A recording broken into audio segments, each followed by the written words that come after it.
Vean todo esto, me fui de viaje y fuck, se me llenó de paquetes horrible aquí en mi casa.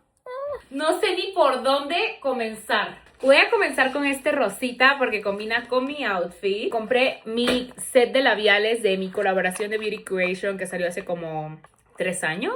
Bueno, este kit fue muy exitoso y justo a mí ya se me había acabado. Este delineador lo amo y este labial también, así que tuve que volverlo a comprar porque, bueno, hasta Jerimois compra sus propias cosas.